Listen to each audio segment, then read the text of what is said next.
Hello, welcome to Nico's Casicana Show. Today on the show we have none other than the man, the myth, the legend, Earl Gibson, and his bigger brother, elder brother, Jerod Jordan. What's up, guys? I'm all right, my friend. I'm still recovering from my dislocated shoulder. That's why I've got this hoodie on the inside. If I start sweating, then you know it says what it is. It's like I'm wearing a bulletproof vest on under this. How you doing, Earl? Good, man. Good. You missing LinkedIn? You know, I'm not. I still get the odd message saying, "Where's Earl Gibson?" Hey, you know, spoiler alert, I'll be coming back soon. So, yeah. Okay. For real, man. The Black Lion's coming back, so that's kind of a headway to what the name's gonna be. Right. That's right. They're not gonna like it either. I'm gonna raise hell and leave. I'm not getting any messages yet saying where are you on LinkedIn. I'm a bit worried. There's no one noticed. No, LinkedIn wasn't ready for Earl. That's for sure. They weren't ready for the truth like that. So what's been happening today on LinkedIn, and Jerod? What's happened? You know, it's the echo chamber basically now. You've got all these different people and their feelings about speech and how they're being attacked or whatnot. These communists. It's almost as if you see how weak-minded people are and how they want to share one particular viewpoint, and then if you say something that kind of counters their narrative, they get mad about it. So it's pretty much an echo chamber. Do you guys ever win any business on LinkedIn? I can do it all the time. Yeah, I do it all the time. I mean, LinkedIn is still good if you understand how to use it to really kind of present yourself in a manner where you are someone who knows what they're talking about. You can be a problem solver. I mean, it's still good for that matter there. But when you talk about the fact that now people want to use it again as an echo chamber to kind of push on their ideas of what they think society should be like, it becomes bullshit. Yeah, which is what they have done, you know, because my thing on it was that businesses should always remain neutral when it comes to politics and you know, the social justice and all that other crap that they're trying to push. But businesses should remain neutral because you have employees on both sides of the spectrum. Right. You know, so your job is just to shut up and just handle your business and do what you're supposed to be doing. But, you know, they chose to, you know, openly support social justice and all that other BS that's been pushed. So, you know, at the time I felt a need to speak out about it. You know, if they didn't do it, then I wouldn't have said nothing. You know, I wouldn't have said nothing, but they chose to bring it to the platform. So, you know. And when you have these different, you know, perspectives, especially on LinkedIn, it can increase the chance of discrimination, you know, based on thought and based on, you know, what your views are, your political views are, which is something that I think is not healthy as a society because it's just like racial discrimination. You're talking about political bias just because of how people feel and how they vote, especially in a free society like America. You're supposed to have that. And you're supposed to be able to work still in unison at your job and not worry about getting in trouble because you don't feel a certain way politically as the quote unquote woke crowd. And that's exactly what LinkedIn is promoting now by kicking people like Earl off. They're trying to make it monolithic.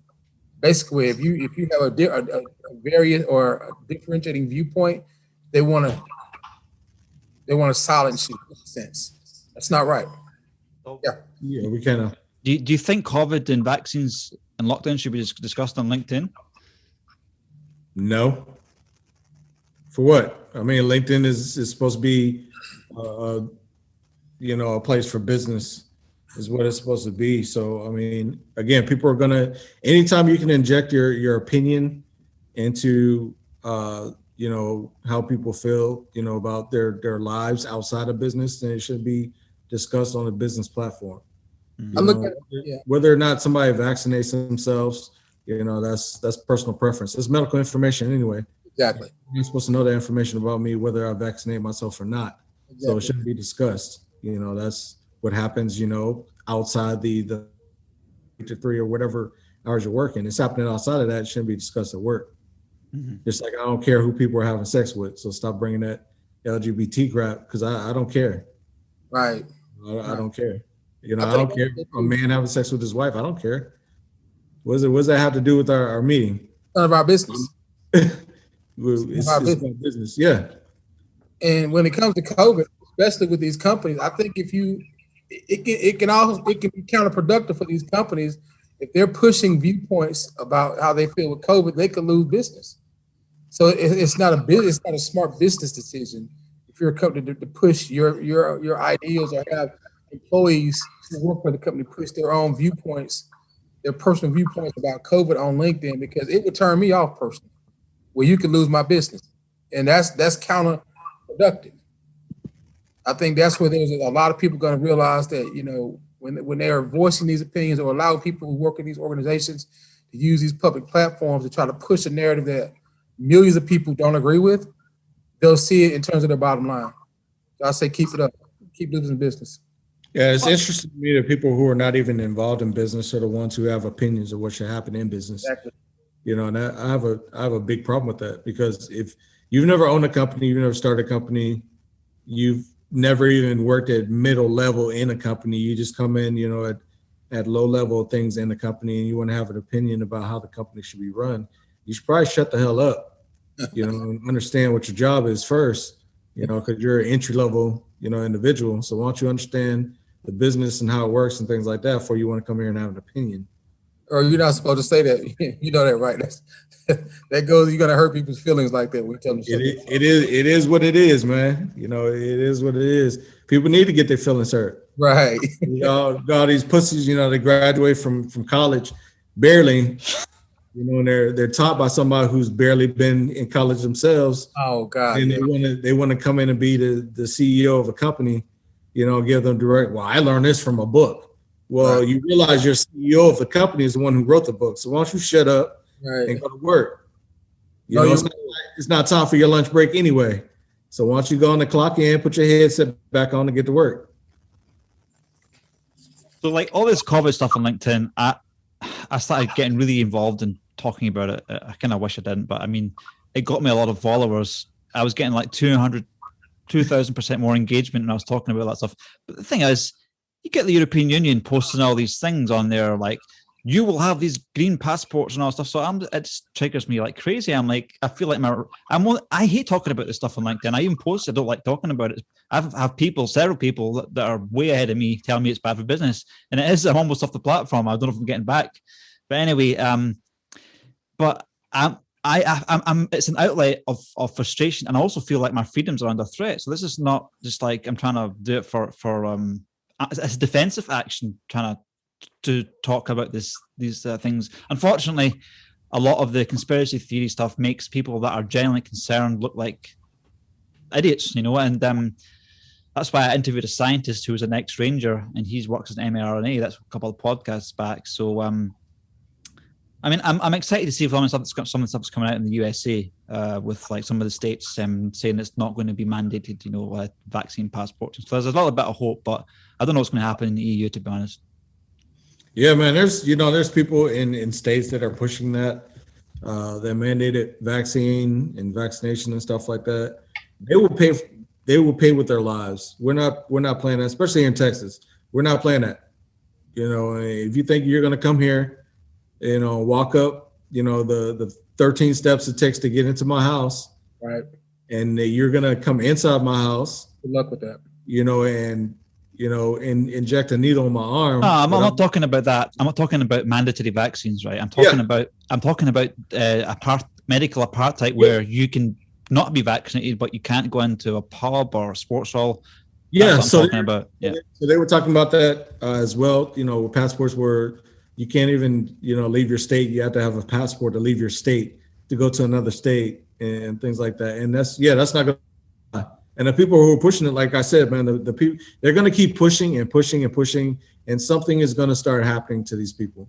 Well, something's going to happen to them, because they're going to push the wrong people too far, and something's going to happen to them.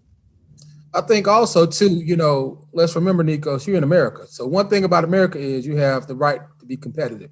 If you are going to basically make it where people can't become patrons of or patronize your business, unless they have a COVID passport or whatever that bullshit is, you're gonna see a lot of businesses start to pop up now that don't require that.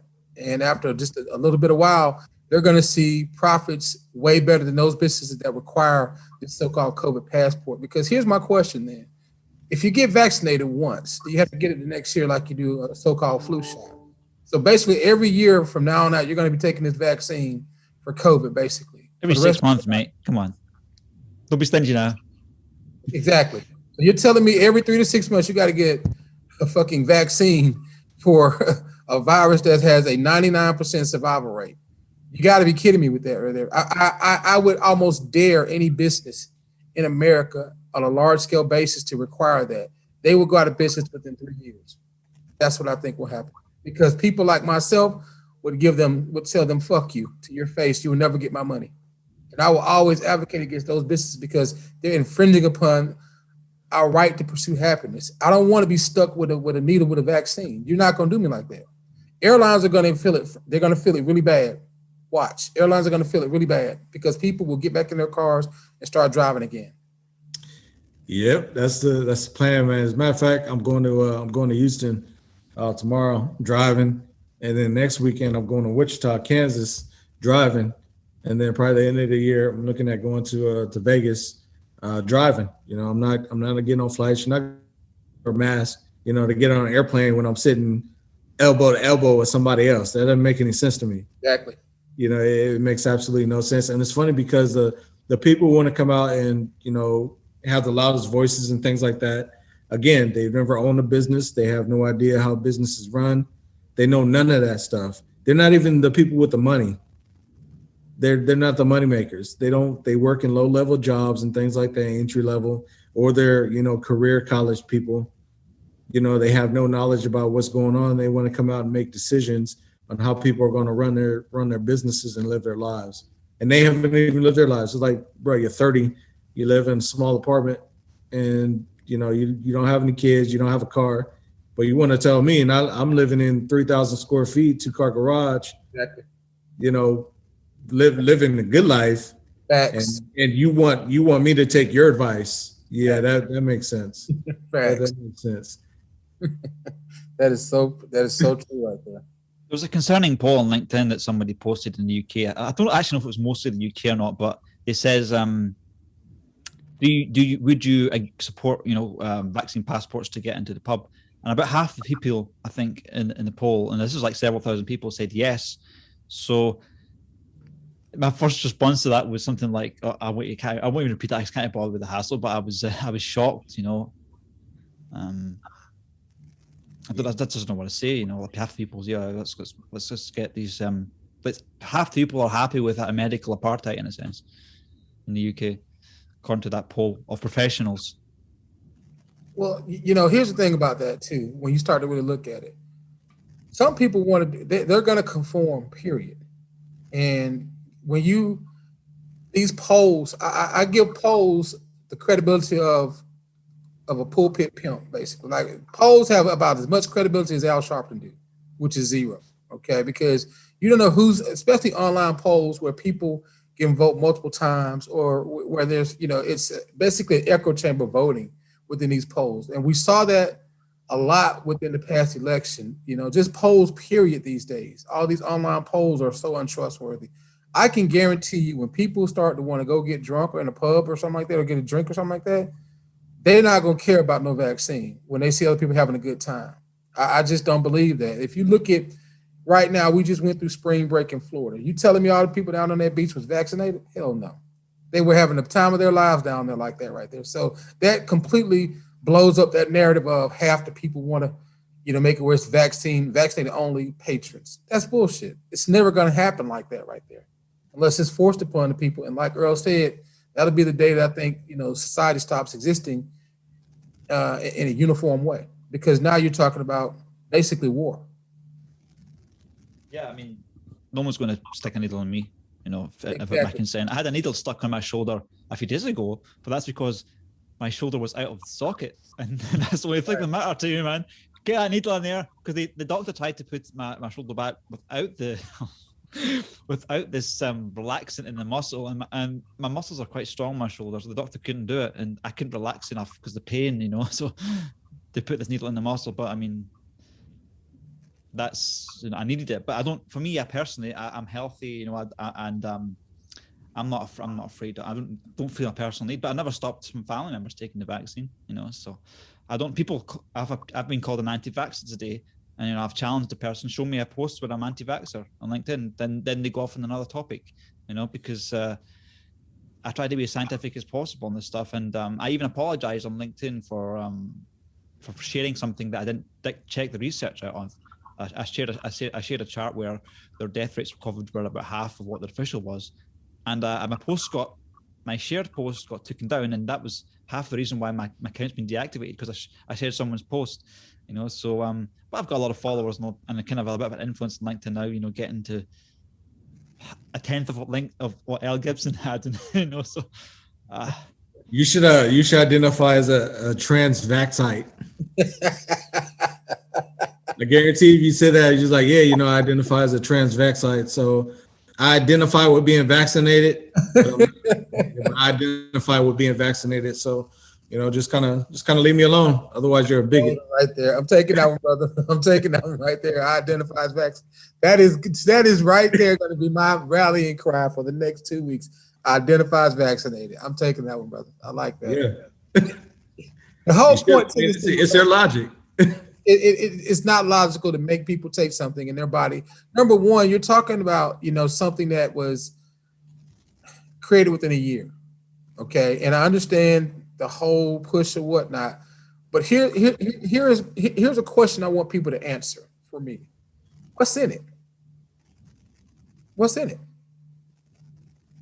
Well, I've got a biophysics background, so the source code is actually public for the mRNA vaccine. The source code is like 1,000 or so. I'm not sure how much volume. It's 1,000 pieces of information that basically tell what to produce. So that's there. I mean, personally, if the government and all the media were not so pro vaccine and all the stuff, and decides you make a decision, then I'd be pretty okay with it. But the fact, I mean, the science for me doesn't really scare me that much. I've looked at the science as well a little bit. I've read some of the there's a 100-page document on some of the procedures to make these vaccines, and you know, I got about 30 pages through before I was realizing I needed a PhD to understand it. And it's very thorough, right? The vaccines, they're very thorough made. The quality control is exceptional, really. So I mean, just by the science, I'm okay with it. But what worries me is why do we need the media? I mean, the British government, NHS, posted a document on how to the clinicians to basically, I won't use the word brainwash, but basically get the public to accept it, and what kind of language to sort of manipulate them. This stuff for me is just like, we don't need that. If you want to get the vaccine, people have a choice. But this whole narrative is what's raised up a lot of voices against it. You know, so I don't understand what the tactics are there. Yeah, now that's kind of my thing on it. I mean, the science behind it. You know, I understand it, you know, having a background in pathology, and with it being done in a year, it doesn't surprise me either, because, you know, that for me just exposes the pharmaceutical company, seeing that they can actually get something done when they're pressed, you know, by people in leadership. Otherwise, they'll just take their time on doing things. So, you know, it proves that, you know, they just let people suffer just to let them suffer. But at the time we had a president who's like, no, you're going to do this, and this is when you're going to have it done. And it was done, you know, so we had that strong leadership right there. So that just exposes the pharmaceutical company even more to me. But the fact that, you know, my thing is, like you mentioned, you know, they're, oh yeah, get vaccinated. Y'all don't have this kind of energy for anything else.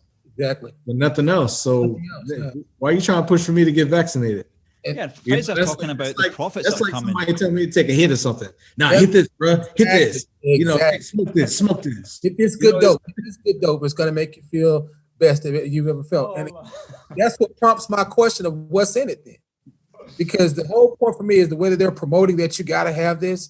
They've never promoted anything else like that in my lifetime. You know, where the government, the media is all working in unison for you to take this vaccine for, you know, this godforsaken virus. You know, is it a virus? Okay, it is. I mean, there's no doubt about that right there. But I also know that there's other viruses out there, and that people have recovered 99% of the time getting it. So again, I ask, why is it mandatory that you have, they're trying to make it mandatory for you to take a vaccine with a 99.6 or 0.4% survival rate in some cases? It just, it doesn't add up. And if you are any rational person that is halfway logical, you have to question the tactics that have been used with this vaccine. And that's all we're saying. That's not anti-vaccine right there. Yeah. That's just saying I question the narrative. I question what it's all about. And if I have a question about it, that means there's uncertainty there. So you want me to do something where I'm uncertain about? I'm a grown man. It's not going to happen. I don't like things. I never like to be rushed on anything, right? Exactly. I will say this. I wish my granddad had a vaccine. He died of COVID before. I think if he had the vaccine, he didn't have the option to get the vaccine. He was, I'm never told not to get it, but he died of COVID. And I know, but the thing is, I know somebody else, an older friend of mine, he had the vaccine, and 2 days later he died. And people, I posted that on LinkedIn, and it's like people that are saying, "Prove it, prove it." I said, I don't need to prove anything. The person died, and I'm just saying that's what happened. I'm not saying the vaccine caused. I'm not going to go ask for a post-mortem. It's the family's right to privacy. Right. If people feel at risk, they should take it. That's my stance on it. But don't pressure me, because if you pressure me, it's like people trying to do business with me and say, buy some 10% of my company, and there's something funny here. And again, I asked the question of, you're going to have to keep taking this for the rest of your life? That's unheard of right there. And no one's given me a good answer why they skipped that animal trials and some of the previous mRNA experiments that didn't go very well. No leaders sat down and objected to answer those questions objectively to critics. And this whole safe vaccine stuff, that hashtag, there's no such thing as a safe vaccine. You can go and watch 2019 World Health Vaccine Safety Conference, and I think it was in, I can't remember the organization ran it, but it's quite, and we can watch the 20 hours of videos if you want. And there's no such thing as a safe vaccine. There's vaccines that have saved a lot of lives, of course, but there's adjuvants in them, and the adjuvants have potential side effects. So it's just BS, this hashtag safe vaccines. We could say, man, I know. When God created me, He created me with everything I need inside of me. I don't what I need injections for. I don't need any of that. My immunity system has a 99.97% chance of healing anything I'm going through without, outside interference. And doctors talk about it all the time. They're like, well, your vitamin D is low, your vitamin C is low, your zinc is low.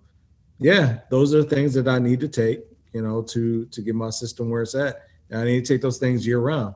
It's not just, most people only take medicine when they get sick, but if you don't spend the entire year, of eating healthy and things like that, when the winter comes around, you won't get sick, and I started doing that, a couple of years ago during the summer. I started preparing my body for the winter time, because I know the weather's going to change, and you got colds and flus and all kinds of stuff going on during the winter time. So you prepare yourself, throughout the year for what's coming around. I mean, it's not like you're surprised. It's not like it's all hot and you're like, dang, man, it's September, November. Why is it cold outside? It's not a surprise. That's going to come around. You got to do your job to prepare yourself, for that. So, that's just my take on it. Okay, well, we could talk about this for the next 10 hours, but because I'm with two experts on psychology and, the experienced guys, I want to ask you to basically speak to the BLM, young Black people out there. What would you say to them? Leave it at that. I would say don't fall for the okie doke. Don't be led by people who have bad intentions. Do your research. Be accountable for your own behavior and actions. Don't let somebody tell you how to live your life, because that's basically the foundation of being indoctrinated. BLM is an indoctrination machine. They want you to live a life based on what they think how they think you should live it. Question everything. Question the people behind it. Question their motives. They're talking about social justice and systemic racism. Call the names out. You know, give all the different things that you think is systemic. And if you look back at it, you'll realize that it's a bunch of talking points. It's conjecture. It's basically getting you all riled up because you are young and you are, you know, in so many different ways, you're vulnerable. You've been told, you've been engineered to think that you don't matter. So now when you've got this Save It All organization saying that your life matters supposedly, but how does it matter in terms of if you don't think like that? Does it not matter? Just look at other conservatives, regardless of color, okay? But just look at other conservatives who feel like God is the creator of all. BLM don't believe that. They don't believe that. So if you think that you got here not by the grace of God, okay, that's pretty dumb, but okay. Let's look at some other things too when it comes to BLM. What are they advocating for? It's not family. It's not traditional family values. They're advocating for the government to be the main savior in your life. Un-American. My message to BLM, smarten up and shut up. Bottom line. My message to BLM is you can kiss my ass. Y'all niggas is fake. And you know, anybody who follows that, you're a slave, and I'll call you a slave to your face. You know, and you know, if you got something you want to say to me, make sure you bring your white liberal representative to speak on your behalf, because obviously you lack the ability to think critically. You know, so that's the real issue, man. You're not thinking for yourself; somebody's thinking for you. So I'd rather speak with them on your behalf than speak to you, because you lack diversity of thought. You know, you lack diversity, period. You know, there's no such thing as black culture. You know, that doesn't exist. White privilege doesn't exist. The only privilege you have is the fact that you were born here in America. Exactly. You know, and that's exposed every day, because we have thousands of people, you know, running to our border in this country, you know, crossing the Rio Grande for, you know, an opportunity that you were born with. Exactly. And taking that for granted. So, you know, if you want to take it for granted, get your ass out. You know, I'd rather have people who want to be here than you know, who's spoiled. You know, you grew up with both your parents, living in a nice house, and you want to act like you're oppressed because you make piss poor decisions. That's your fault. That's nobody else's fault. I don't understand the mindset of people. I mean, I grew up pretty poor. I mean, I grew up in a council accommodation, social housing, and I never felt angry towards the richer people. I just don't understand how people can get to that point where they grow up this rich family. Man. So, I don't get it. I mean, it's real simple, man. The only people who complain about rich people are people who are broke. That's it. You never hear about rich people complain about somebody else being rich. Never. And when I was in a situation where I didn't have, you know, I wasn't complaining, man, you know, he got this, he got that. I wasn't looking at other people's pockets. I didn't care what was in their pockets. Yes. I wanted to know how they got there. Exactly. You know, you can't take away the knowledge from somebody. So if you teach me how to get there, you know, and point me in the right direction, I'm gonna make it happen. You know, if I'm gonna make a mistake or whatever, you know, correct my mistake, say, hey, I already made a mistake, you know, you might not want to go that route. You know, and that's how I learn, you know, and that's how people are successful. You know, you can't tell me there are people out there who, some of the richest black people in this country, and this is how it crushes the narrative, some of the richest black people in this country are African immigrants. Exactly. They come from Africa with nothing and come here and they're making $90,000, $100,000 on average. That's in the entire country. You know, and also to that point, I would tell anybody here in America, it's two things you need to have to change the financial situation: skill sets and relationships. That's it. That's it. And you telling me that these people who got rich did something magical? No. Some people are born into it. Okay, that they were born. That's a blessing right there. But for all this stuff that BLM promotes, which again, you know, they're selling struggle, preaching pain, and hustling hate. Bottom line. And if you want to live your life like that, I say go to hell. I'll just say something that you know, about this poor stuff. There's a lot of people that are going to be in a hard place when furlough schemes end and the money stops handing them out. I mean, America, it's no end to that, but in the UK, furlough ends soon, and I'm hearing stories of students that are being asked they're not in the accommodations, and the private landlords are basically saying we can't reduce the rent. You know, they just, in other words, they just say no, we don't care about you. So there's quite a lot of anger from basically property. I guess people just want to reduce the rents and people are not working. So I mean, if furlough ends and people can't afford to eat, you know, there is going to be a lot of chaos, and people will have a right to be angry. Unfortunately, go to work. Go to work.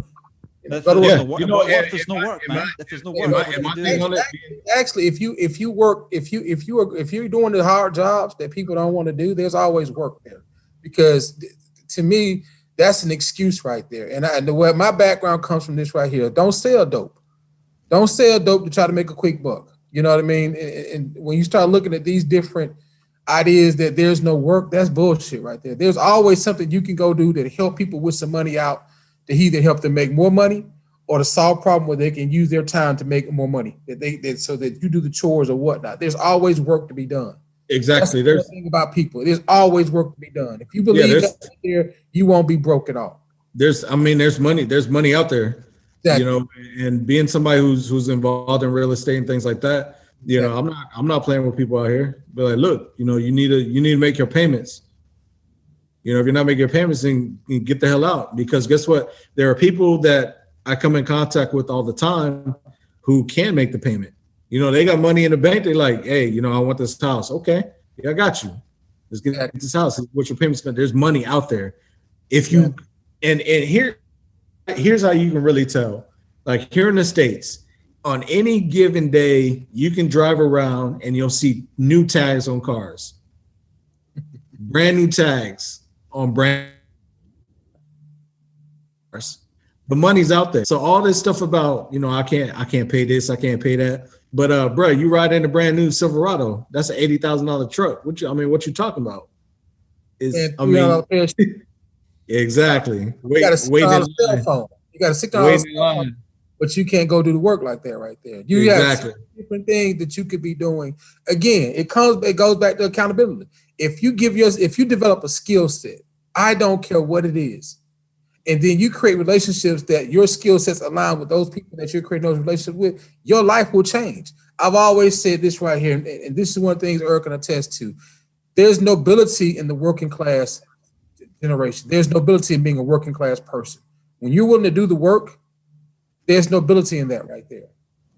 If you're going to sit around and complain because other people enjoy the fruits of life because they have more money than you, that's bullshit right there. You know, take your panties off, put your big boy pants on, and go out there and earn $1 or $2. Learn something. Get a skill set. Let people know, hey, you know what? I know how to help you solve a problem. Pay me for my time. Yeah, you can tell the generation of people who started from zero, because even for me, given my situation, even if I went back to zero, I can get all this stuff again. Exactly. I know I can, because I have the work ethic. I'm willing to put in that work. I'll go work at a gas station. That's fine. I do security now, part-time for my homeboy. I do security. He pay me $7.25 an hour. And when I go through and I talk with the other guys who are working there, because I'm more of a supervisor, and I'm talking with them, and they're, oh man, you know, I'm thinking about calling in to work, blah, blah, blah. You're stupid. Why are you gonna call in to work? Because I'm tired. Be like, okay, so you get off work 2-3 o'clock in the morning, and then you go home to your family, and then you wake up at 6 o'clock in the morning, get your kids ready to school, get your kids to school, and then you go run some errands and things like that, handle responsibilities of an adult, and then make sure that you're done by 3 o'clock to go pick your kids up. No, I don't have any kids. But then shut the hell up. Right. Shut up and bring your ass to work. Because you know what? You know, when you work too, and Earl, that's a good point you just made. When you go to work, you figure things out. Yeah. You know how to become more of a problem solver, because you're seeing other people doing what they got to do to make a living. Exactly. When you surround yourself with people that's willing to do the work, you're going to see some other things. You'll become a better person like that right there. It's just like in sports. When you get with a good team and there's good cohesion and good leadership on that team, you become a better player. Okay? You may have talent, but that doesn't make you the better player. It's just like when you go to work, the way I look at it is you learn from people that's doing things the right way. And if you, like Earl said, if you see somebody driving a car that you want, ask them how you get that. What did you do to get that? You know, help me understand what it is I can do to better myself as a person and be a problem solver. and help somebody else make some more money like that right there. Then when you're ready to go off on your own and start your own business, and you really want to get into the fray of things, that's when you really become the better person of who you are, because you understand how to help the world be a better place, and then you start hiring people. It's a trickle down effect like that right there. It's not about, oh, no, that's bullshit. Them people, a lot of people who make their own way through life, you have no idea about that journey and struggle. This man just told you that right there.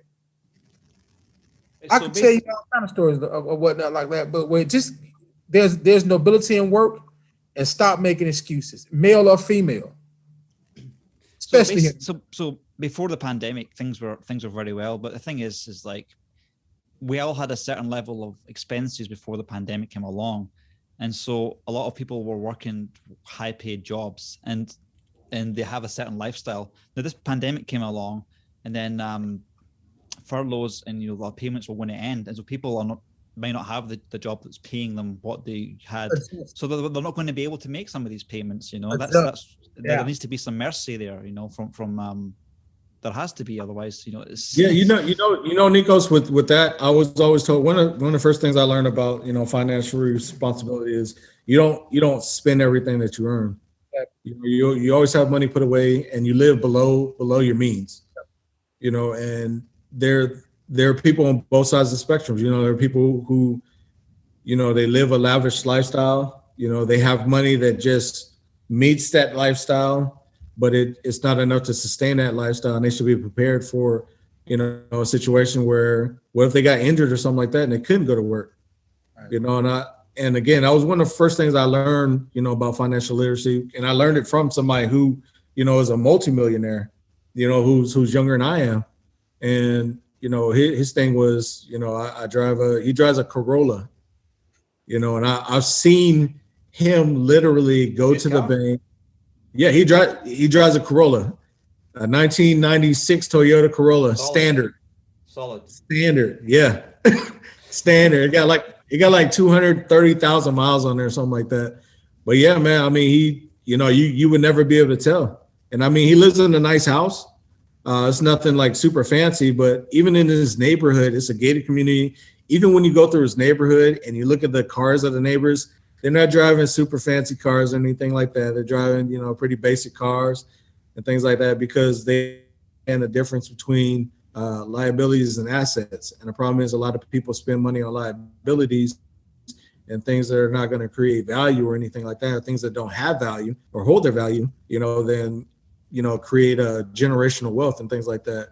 Now, for me, my situation now is that, I'm almost at a point where, my wife working is optional, and my kids are going to be, because that's how you do. You want to create generational wealth, for your kids. What I do now is not for me, it's for my kids.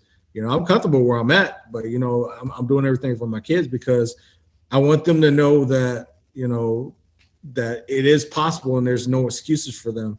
I'm removing all the excuses because they still see me go to work. They know that I'm retired and everything like that. And, we live good and they can have whatever they want, but they still see daddy get up and go to work, and work hard. And they see me come home and I'm tired, and I let them see that, on purpose. I let them see that, I still work, for everything that we have. I still work. They still see me out there cutting the grass and all kinds of stuff. I let them see me work, and that's by design. They need to see their dad working. And Nico, just to kind of touch on the point right there, here in America, especially within the Black community and whatnot, that's exactly what's missing. That father role that teaches just what Earl is talking about right there. And that's a whole different conversation we can get into on our next podcast. Hopefully, if you'll have us back. Yeah, but that's exactly 100%. What the issue has been. When you talk about BLM now, a lot of those people don't have fathers in the house. And the people that created BLM know that. Because what they're doing is, again, manipulating a situation that was basically traumatic. To not have a father, someone, and Earl just gave a hell of an example of what he instills in his household, within his children. He's showing them what it is to be accountable. He's showing them what it is to be responsible. He's showing them what it is to have the drive to want more and go get it, and not to ask for it, but to go earn it. A lot of times here in America, within the Black community or whatnot, they are missing that critical piece to the infrastructure. And that's exactly what BLM promotes. People like Earl not being in the home.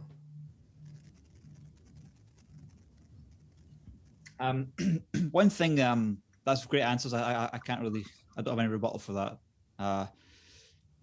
But where there's going to be a lot of people losing their houses. I had even on LinkedIn, people, can you asking for money because they're going to lose their house? It's going to be tough for a lot of people. I mean, there's going to be a lot of. Yeah, I feel, I feel for the people in that situation, but it's like, the caveat to that is, you had an opportunity to fight. Like we literally had an opportunity to say, no, I'm not going down like this. I'm not dealing with this. But they chose not to. They chose to accept it, and it's the way things are pointing. It's only getting worse. Especially here. They want to put us in a position where we're gonna not be in a position of ownership. They don't want us to own anything. They don't want business owners to own their business. They don't want people to own property or own land or anything. They don't want any of that. They want to be in control of everything, and we're going to be consistently in debt, which is what they want. Which is, to me, that's the first thing of slavery is debt. When you're in debt, you're always owing something to somebody all the time. You never own yourself. There are people out there, especially, and I'll go with the entertainment industry. There are people out there, they're making all these songs, but they don't even own their name. They have like no ownership to their name at all. And then they want to look at, rappers who are independent and they want to talk bad about them, and not support their music. But it's like, well, they own all the rights to their music. So they're really making more money than you think. But, it's all about ownership, man. And there's the way the government is now, they want to own everybody, and BLM supports that. They want to own you and your family. They want to own the nucleus of your family. They want to own the generals. They want to own everything. Anybody who says anything about it that wants to be independent, we're looked at as being, weird or funny or, bigots or homophobic or whatever kind of isms they want to throw at us. But, again, they can kiss my ass with that. They got something they want to say. They can come say it right to my face. Right. You swing on me though, I'll blow your head off. Facts. I'm not playing with that, but it is what it is, man. Nobody's gonna own me. Nobody owns me. Period. Yeah. Nico, let me throw you. On you go, Jerod. On you go. Sure. But let me just say too about the part where you talk about people losing their homes. And I totally get that because I've been in a situation before. I've had, family members as well where they took on roommates so they wouldn't lose their home. So again, when I say adapt and adjust, you have to figure some things out. You have to look at doing some things that may make you uncomfortable sometimes, or that may make you think, okay, how long does this have to be like this right here? I'll give you a good example of what I see also too. And this is not a knock against them at all, but I see a lot of families, immigrant or or illegal immigrant families that will have 6 or 7 people in the same household. But what people don't realize, that's 4 to 5 different incomes in that one household like that right there.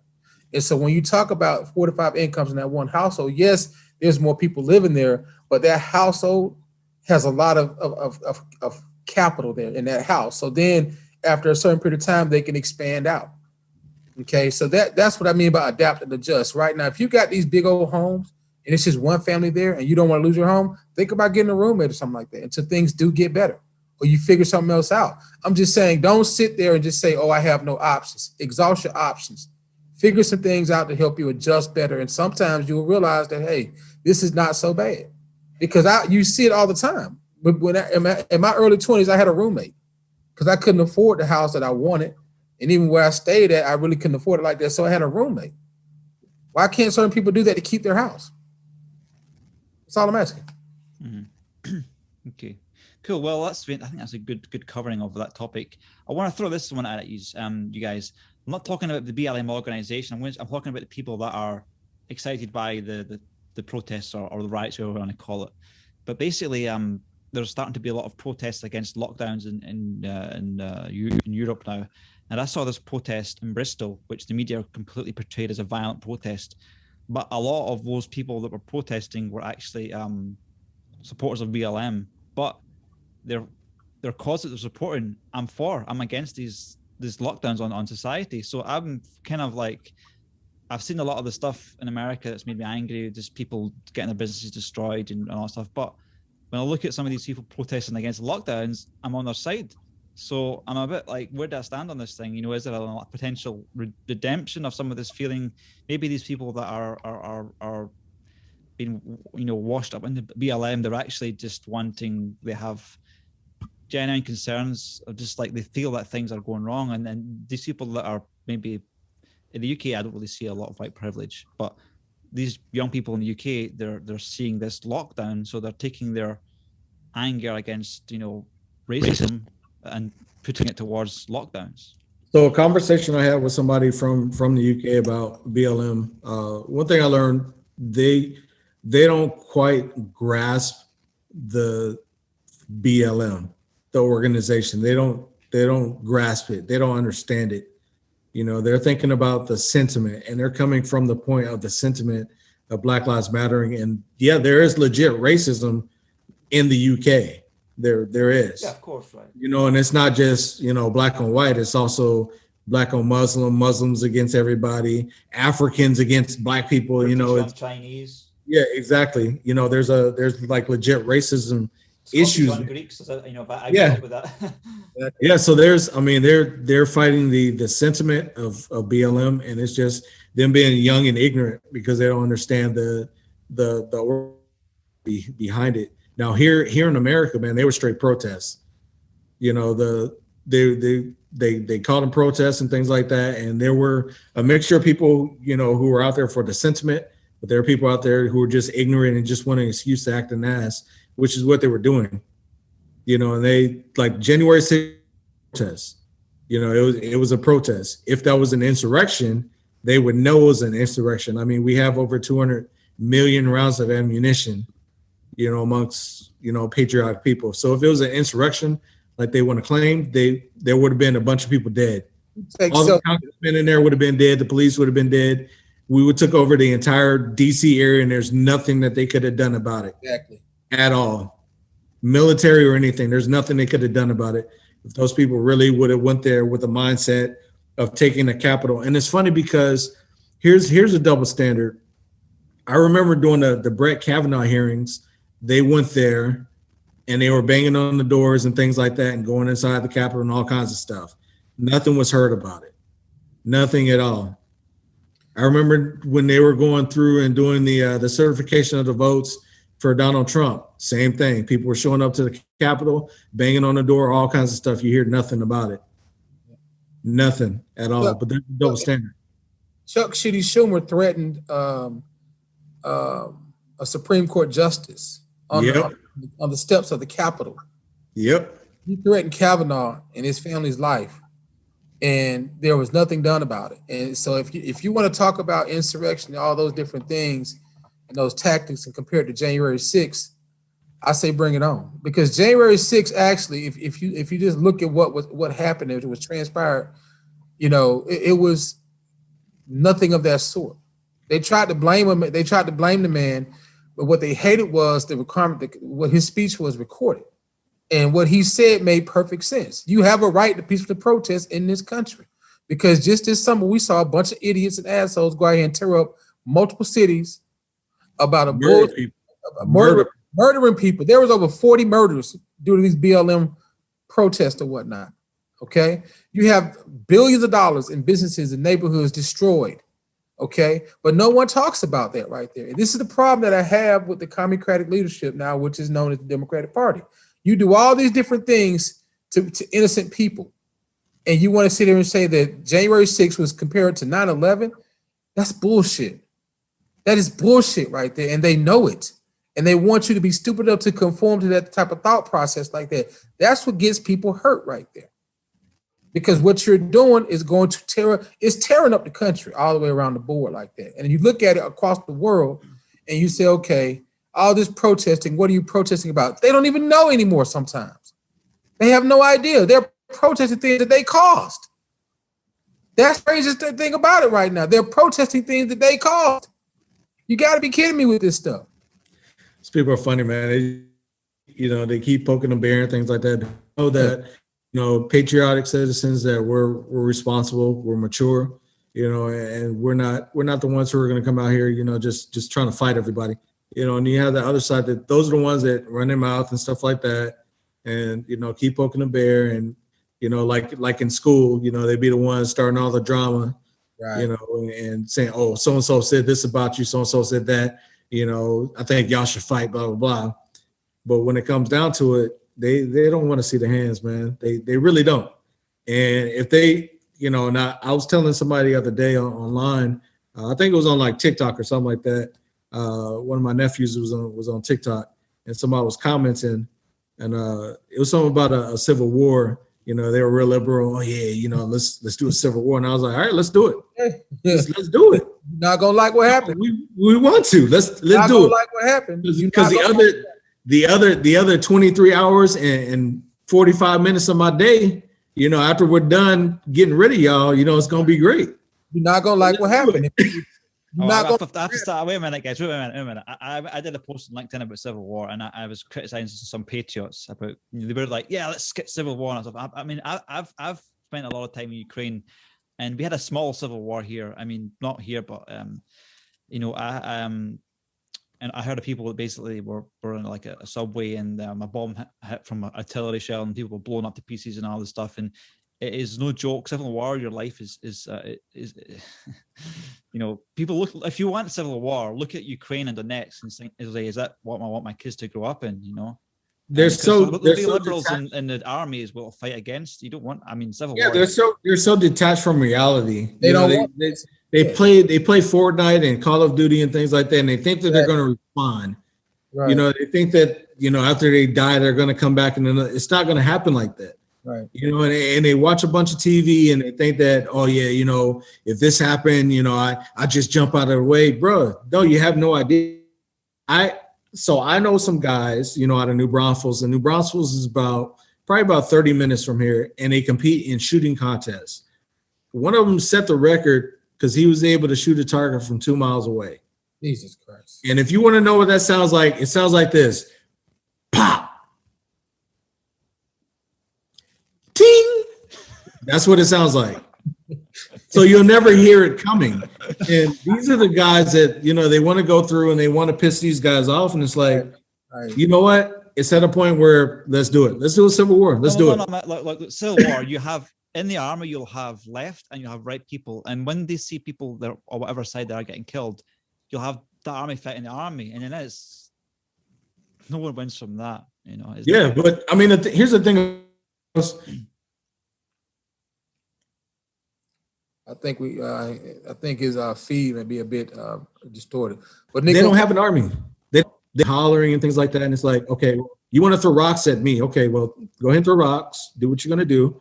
But what's coming back at you is not going to be nice. And there's more of us than there are of them. And when you look at situations, even when you look at the situation that happened in Wisconsin with that kid, Kyle Rittenhouse, he was acting in self-defense. If he went there to kill people, he had an opportunity. He could have took out a whole bunch of people when 100%. He first got there.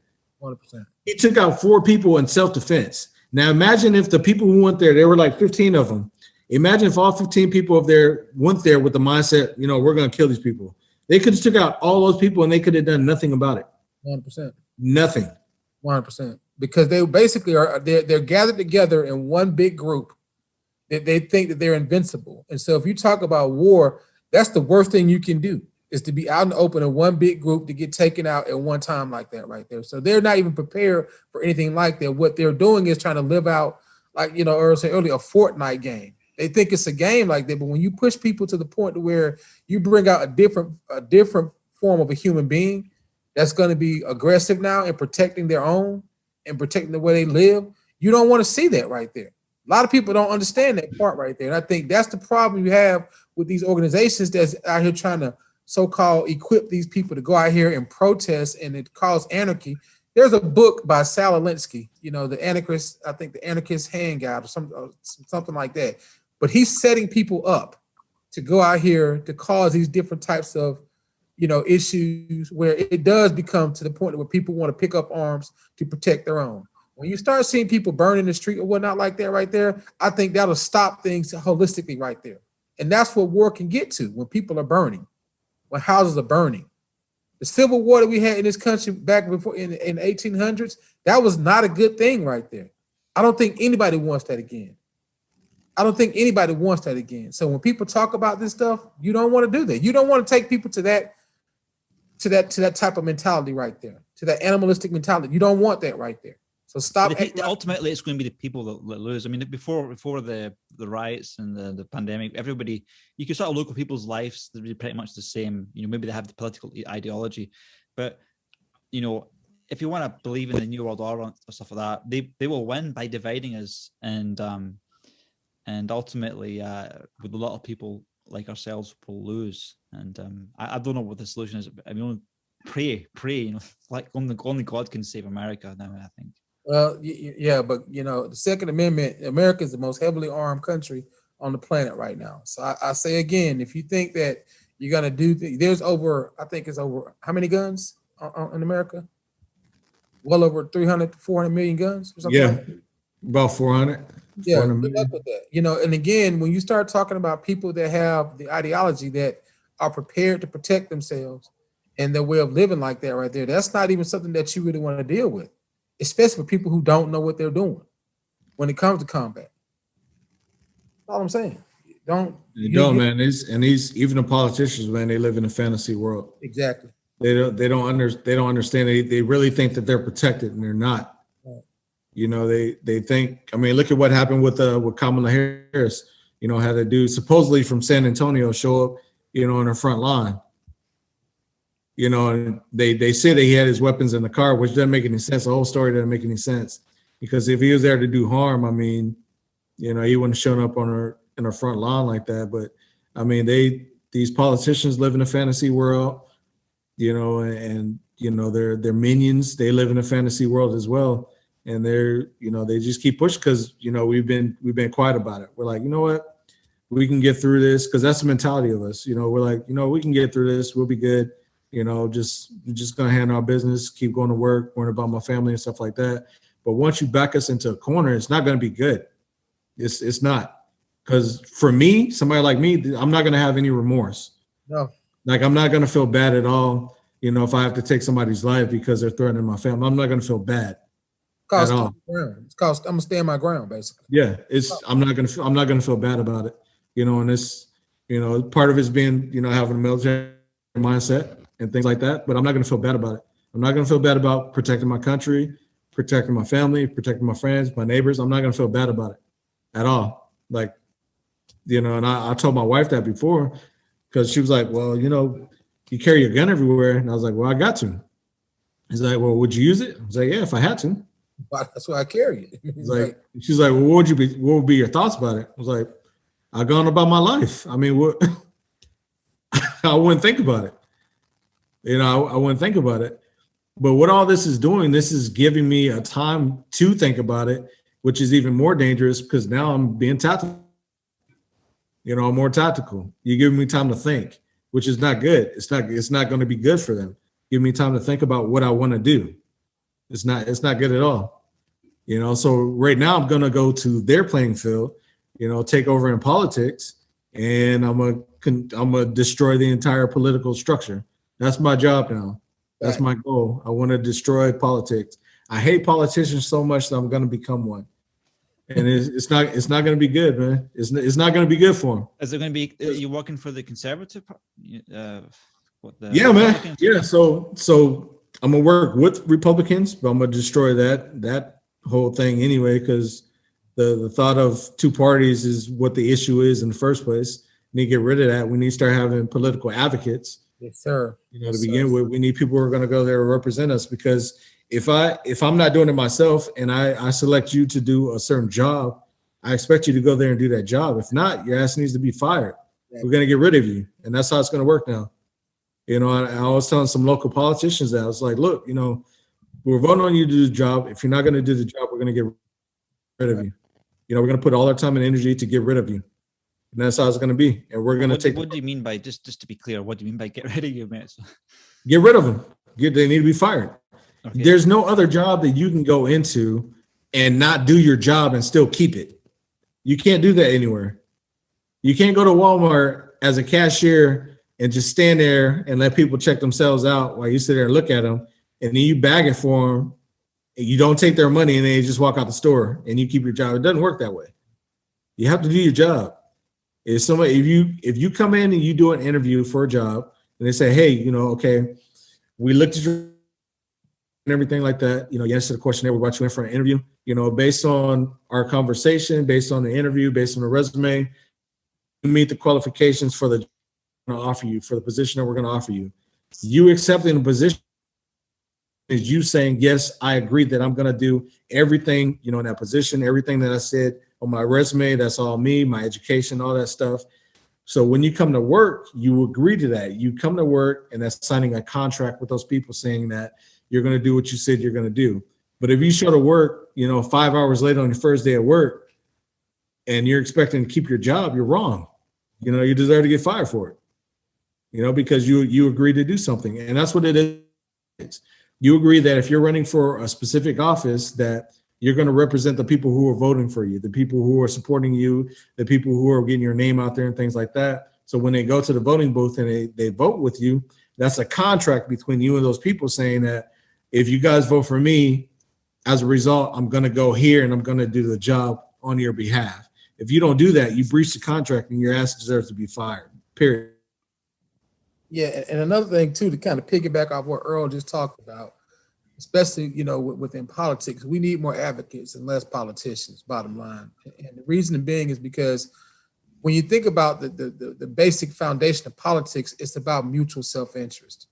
And politicians, their first job is to keep that job as a politician, and that's not in my best self-interest right there. So I want people that understand how, for the life that I'm living within my community, I want a person that's going to be living that same type of life, that has the same type of values and the morals and the character. I want that kind of person to be my advocate on my behalf when they're going in and they're making these different political policies that's going to impact my life through taxes, through security, through some other areas. And so one thing that I do want to sit here and say to why I would back Earl and help Earl in any way possible is because he understands the evolution of what we need in terms of leadership. And I think we all saw that initially between 2016 and 2020. Donald Trump was not a politician. He was an advocate. And for me, that kind of laid the pavement to say, okay, it can be done with the right type of people in place right now. Because right now, politics is inundated with politicians, is cancerous to our culture, to our society. Politicians are cancerous. There's no doubt about that right there. So what I'm concerned about with talking globally now is that to become a politician in Europe is very much hard work, a lot of canvassing, going around doors, years and years of work. And once you get to the very highest point, you're only going to really be in there for 4 years, maybe 8 years. And the thing is, a lot of our leaders have gotten used to this power now, and now they're all starting to come together again. There's international organizations talking about the future of health in the world and safety, and everybody's getting together like this big club. I'm just worried that this power is going to go to people's heads, and all these scientists are going to keep coming up with these new rules and regulations. It's already happened. It's already gone to their head, man. That's why they're trying for globalization. Yeah, it's already happened. And again, when you start talking about what we can do organically as citizens, again, we got to eliminate politicians in terms of not putting them in positions to where they can be corrupted by power. Because the advocate is going to be just who we want them to be. People that represent who we are and our best values and what we want to have in terms of living a better quality of life. A politician, again, their first goal is to keep that job, to be in power all the time. So there's things that we can do to help with voter empowerment, number one. Okay, I think we need to understand the political process and procedures. Whatever region that you live in, there's a certain political process that has to take place. And if we learn the intricacies and the insides and out of that process, we can then learn how we can take back our power as voters. Okay, whether it's who's counting the vote or whether it's about who's running for the positions themselves, we have the ultimate control of that right there. Because if we don't, we then have a right to say, wait a minute, this is not right. We're going to make some things change at the local level. And that's what we need to get back to right there. This is what we have right now is you have a group of people that have been in the same political positions for decades. Because as you said before, they worked hard to get there right now and they want to stay there. That's not in the best interest of the people. It's not. And when people become more educated about how they vote and what the political process is, they can make significant changes and they can eliminate those people politically. Let me say that so you Yeah, politically. politically. Please. I mean, sometimes when somebody takes sound bites of this podcast and all this stuff. Yeah, we're not, No, I mean, but my point again is this right here. At the end of the day, we have to change as a culture.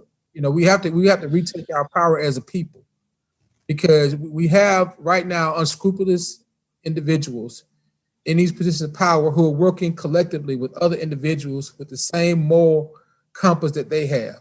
They don't care about the people. They care about themselves. They care about the power.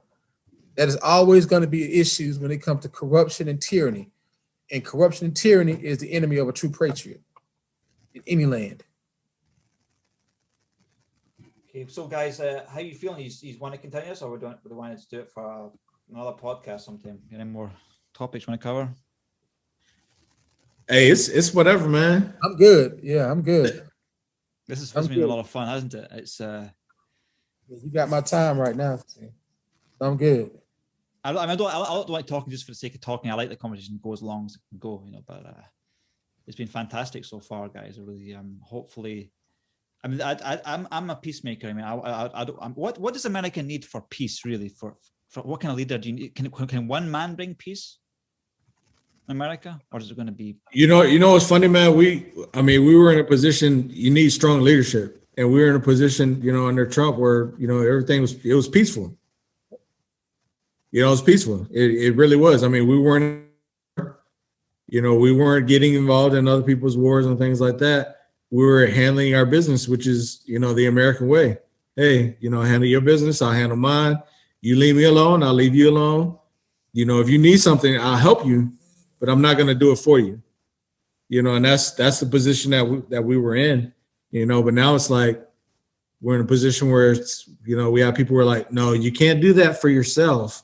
I do it for you because I know better for you. Yeah, so like this.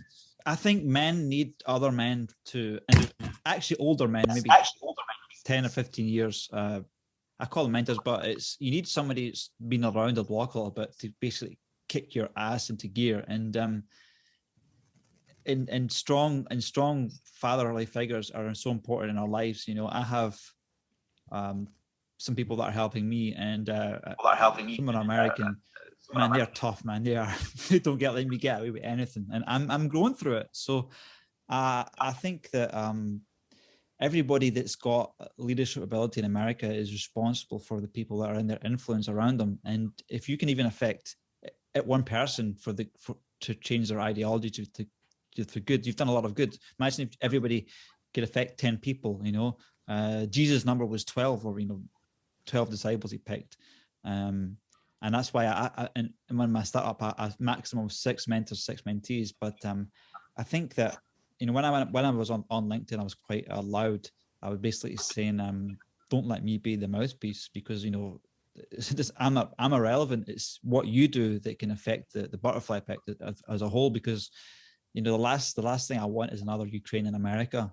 I mean, it would be much, much worse. And if America falls, the whole world, the free world falls, that's it. What can the UK do with all these, China and stuff like that? So you asked the question of what can we do to get to peace here in America?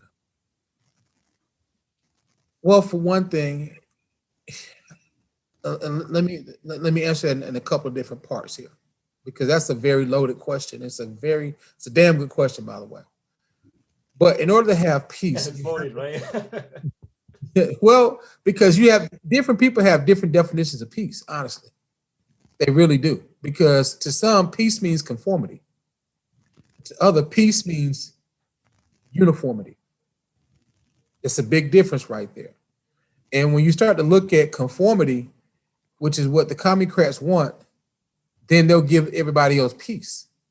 They want you to feel like the government is the most important aspect of how you live your life. They want it to control healthcare. They've already they've taken over education. They want to take over everything that is dear to you as a person and how you're going to live your life. That's not going to happen. The idea of America was not based on that idea. America was based on the idea of no taxation without representation. So therefore, here in America, and I'm speaking strictly as an American right now, if you want peace, you have to have more action. Okay. And what do I mean by more action? People who, like myself, like Earl, we have to be more vigilant about being able to organize other people that feel like us. So when the people that want to take from us, it won't happen. Because I think that Trump used the term forced by strength or something like that right there when it comes to the military. But when you know that you have a group of people that feel a certain way and that are going to be unwavering, then the other group who wants to influence or make that other group who's unwavering conform will realize that, hey, maybe I need to step back a little bit. Let's find common ground. I think that's what has to happen. That's what has to happen for peace to come in. The Democrats don't think there's common ground right now because they don't think there's people like me and Earl on a large scale basis who want to do what we need to do to protect our way of life as Americans. There's going to be a hard awakening for that. Okay. Now, we're not being aggressive. We're not even being assertive right now. But as we mobilize and strategize to make sure that we are organically one as citizens who believe in our individual freedoms, who believe in the rights as American, First Amendment, Second Amendment, and all those things that make this country who we are, as you say, to be free. There's millions upon millions upon millions of us out there. And when these Democrats realize that everywhere in this country is people like myself of equal character and of equal thought process, then you'll see peace come in. Because right now, you've got a small few doing a lot of things and making a lot of noise to try to influence the whole, to influence everyone else. They don't want peace. So you have to show them why they want peace. Now, is it gruesome? It can be. It can be, but we didn't start this. Were we the ones that's pushing all these things on us that you see happening around the world? Did we start this? No, we did not. So you see a power grab coming. So you need to ask that question about peace to the people that's trying to take power and trying to dictate how you live. That make sense? Yeah, we're not going down without a fight, and they'll realize that real quick. Yeah. You know, and again, we're the rule followers. You know, we're gonna do everything, you know, by the book and things like that. But when it comes down to it, if you try and force anything, you know, it's going to be a rude awakening for, you know, I can't even see a lot of people, you know, just for, you know, a small minority of people who are loud. Exactly. You know, and I know over there in Europe, things seem worse than they are because, you know, you have the communists who control the media. So the information you guys get over there are coming from the left side, and they're like, oh yeah, this is happening, blah, blah, blah. But I mean, there are people fighting, you know, the right way. And there are people like Jerod and I who are going the underground way. And then there are people who are waking up out of their bunkers, just looking for something to shoot at.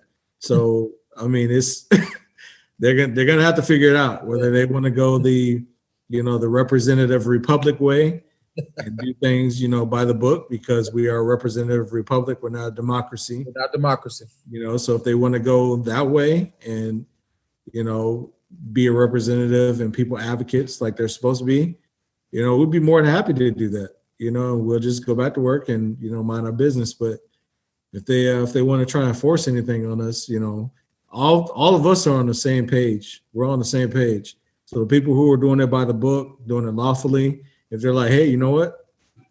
Legally, you guys can do this. Then the rest of us who are on the underground side, we're going to link up with the ones coming out of their bunkers. We're like, hey, let's get it cracking. Let's do something. Let's bring about peace. Let's do it. Let's bring about. I mean, yeah, because they don't want us showing up at their houses and stuff, doxing them. They don't want that. They don't want us spray painting their homes or whatever like that. They don't want you to they don't want us to do what they're trying to do to a certain group of people. If you look at how these agitators are, or these BLM bastards, whatever you want to call these Antifa assholes, whatever you want to call them, they're picking on the wrong people. They're picking on the vulnerable. Okay, and that's really where, if you look at it, when you have people like myself and Earl who are very self-sufficient, what I mean by self-sufficient is about it like a motherfucker. Understand that? That's a different story. Exactly. So when you have people that, you know, who are older and more vulnerable, who are able to stand their ground in a sense, that's who they prey on. That's gonna stop too. That's gonna stop too. Yeah, I think it's me. I think it's about time we start doxing people, showing up at they basements or whatever, because they're not homeowners or anything like that. Green light project. Showing up at their parents' house. Hey, so Charles was calling me a black bastard. So right. We're just here to talk to him about that. Oh, why are you guys here with guns? We carry guns everywhere we go. Green light project, baby. It's just a conversation. That's it. It was just a conversation. And that brigade mentality, being righteous in God's army. We just talking. We just here to talk. That's it. We just here to talk. There's a lot that people don't realize. Peace will come through strength. Trust me on that. What do you think about that? You know, most of my black friends are very smart. Of course, I've met a few lazy black people, but you know, there's a lot of them.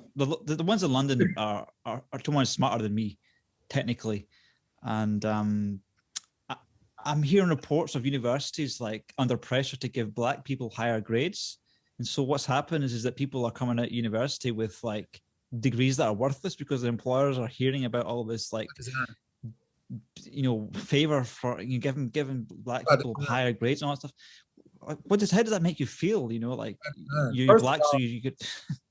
Yeah, let's start with the categorization just being black like that, because black means nothing in terms of, you know, who you are as a person. So, you know, when you have friends, they're friends. And when you have people that disagree with you, they're still people. And this whole thing about, you know, one of the things of color culture, this is why I'm adamant. That's my pet peeve is color culture.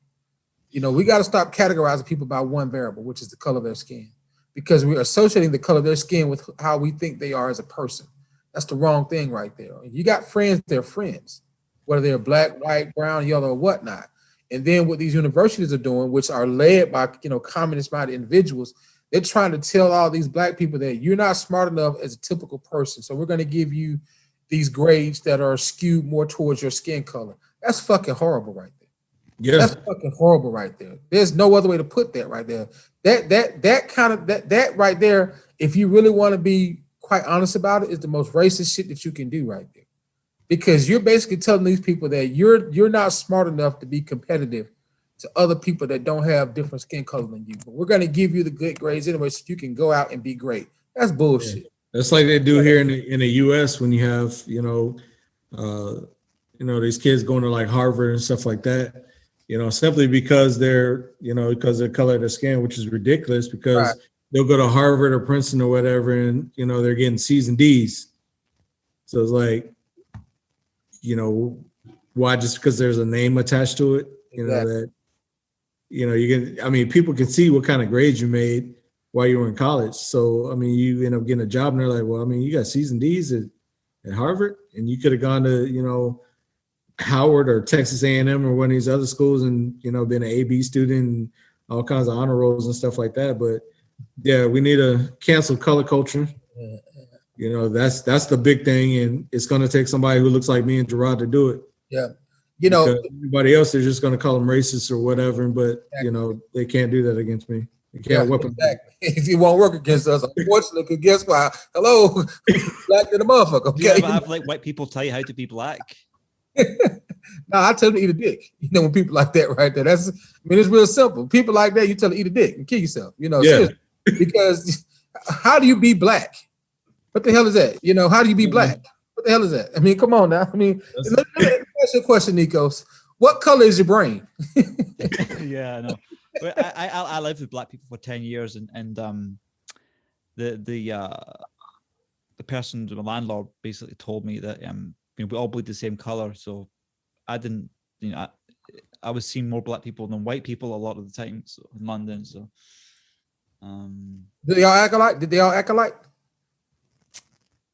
I mean, I liked the Jamaican parties they had in the house sometimes, you know, like all these people come around and just get this big music on and this pineapple and avocado salads and all this reggae music. I couldn't understand a word they're saying, but you know, I don't think I really wanted to make me Like the round asses too. Even that, man, even that's Jamaican. Exactly. That's not necessarily black. That's Jamaican. And I don't understand what Jamaican music be saying. Unless you high as fuck, then you understand it. It's the damnest thing. When you high, you understand it like that. But you know how you like what? Okay. I mean, after 10 years of this, man, I started liking this kind of this stuff. This kind of like, you know, this kind of music.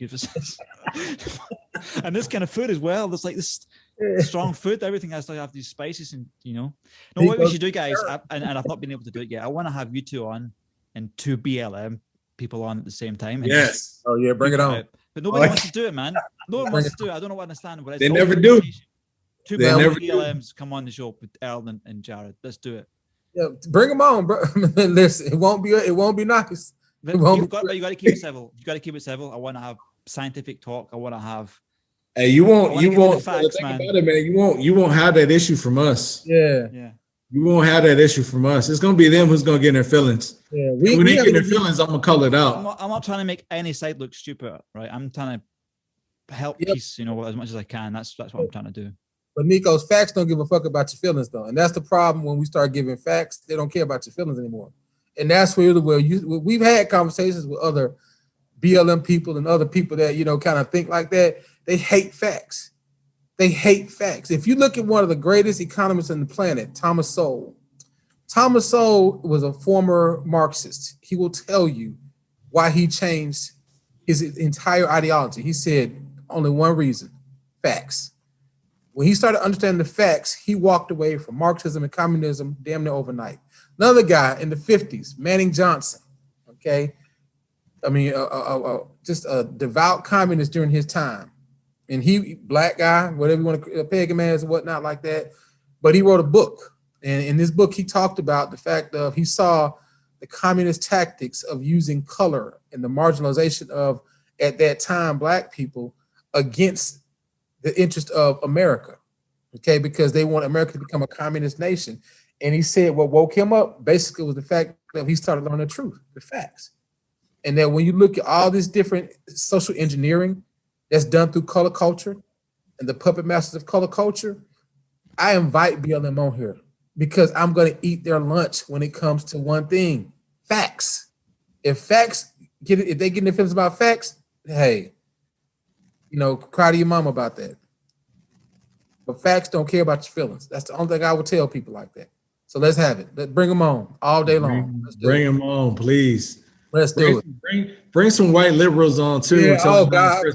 Bring the Negrotarians on. The Negrotarians, bring them on, please. The Negrotarians are the ones I really want to talk to like that. They're gonna be like, "What do you mean Negrotarian?" Exactly. Bring them on. I mean, I'm ready for those kinds. Those types are the ones I really want to kind of give the business to right there because. Okay, guys. I think we're gonna do it. We're gonna try that, but to be honest, I don't think they're gonna come on because I've tried before and I get silence. So you want to come on debate? Let's debate this stuff. Nothing. You know, you should change the if you title it, and this is how dumb they are, how they're gonna eat into the titles. If you title something like the strength of BLM or something like that, and we have these strong BLM leaders, you know, and just bring them on like that, because they're going to make the assumption that me and Jerod are part of it. Yeah. You know, just by how we look at me. I mean, I'm bearded up. Right. So, I mean, they're going to make the assumption that, you know, I am the way I am. But, you know, when I go about asking questions, you know, I ask simple questions. Like, how are you oppressed? How long have you been oppressed? Yeah. Where's your oppression at? Who's oppressing me? Yeah, exactly. Who's oppressing me? You can be carried along with it. And when George Floyd died, right? I was furious, fuming from my ears about it. I still got the Twitter post up there. What I posted on Twitter. I'm not deleting it. People can go back and you know. But and I was into this whole thing with racism, you know. But then I found Earl Gibson on LinkedIn. I can't remember how I first came across him. I started reading some of Earl's posts, And for me, it was quite controversial. And I was surprised that a black man was posting it. So basically, I got Earl on the podcast, and he kind of like 70 to 80% changed my mind, you know. And I have been listening to mostly. What was that? Sorry. What were you surprised about or were posting? Because he was black, or well, I was basically, I thought that America was a racist country, you know, Right. from what I was hearing, and there is history that, you know, I need to check out if it's not the time to do it. There is some pretty bad things about it, how people were separated in communities, and you know, there's a lot of stuff covered by Yeah, a lot of it's revisionist history, though, man. It was 246 years of slavery in the United States, and it was part of a slave trade, which was going on in the entire world at the time. You know, and it wasn't just, you know, white people getting black people from Africa and bringing them here and making them slaves. That's not how it worked. There were Africans selling other Africans into slavery wherever they were at. That's why you have people that look like me in every part of the world. Exactly. You know, because of slavery and things like that. And there were white people who owned slaves. I know because my family owned white slaves. So, I mean, I'm not paying a damn thing of reparations to nobody. I ain't paying reparations to nobody. They're paying for nothing. If your family wasn't smart enough to run away, then that's their fault. Right. Slavery was about theft of labor, what people don't realize. It didn't have a damn thing to do with really skin color. It's about theft of labor. You know, people working and another person reaping the fruits of their labor. And if you think about it, it's damn shit what the Democrats will want to do today too as well. They want you to work hard as hell and they spend your money. They dictate how your money that you're making is going to be allocated to their way of life, which is to continue to be in power. All these community organizers and all these different programs and all these different, you know, associations that, you know, we have become aware of just here in the U.S. alone, and in the national president they have. The communists have done a lot of things that people have not been aware of, but time's up on that one there because we understand it now again. We see what they're doing. And when you think about it, it's nothing but, at the end of the day, it's theft. They want people to do what they want them to do so they can live the life they want to live. And once the story, you know, starts to really get out there and they see it, and Nikos, you can see it, all these aristocrats or whatever, these people in government, they don't do shit but sit around and they argue all day. They only work 3 days a week. Exactly. What are you doing? Okay, so what have you done to earn your money? Besides going to news or you know, or talk about these different, you know, talking points or whatnot. And it's become a business within a business to be in politics. That's the problem right there. So yeah, to have any BLM person you want on, happy to have that conversation. Okay, guys. Well, I'm going to call it wraps there, but I'm just going to say a little prayer because I feel I need to do that, and we'll just let it go. But thanks very much. Okay, dear Father in heaven, we pray for America. We pray for peace. We pray that the people will not be divided. We pray for a miracle in the hearts and minds of men and leaders, that America will not fall into self-destruction. We pray for your wisdom in Jesus' name. Amen. Amen. It's the main thing we need in our country, man. You know, they took God out of the country, and you know, we start having all kinds of issues, and that's what it comes down to, man. They don't want to call anything evil. Everything else has a name, but once you acknowledge evil, you have to acknowledge God. They don't want to do that, so it's going to come down to it. The brigade mentality: being righteous in God's army defeats evil. Adopt. Okay. Well, Earl and Jerod, that was an honor, and probably I'll title this podcast "Just Listen." Yeah. Okay. Until next time, maybe we'll have some guests, right? Yeah, man. Look forward to it, man.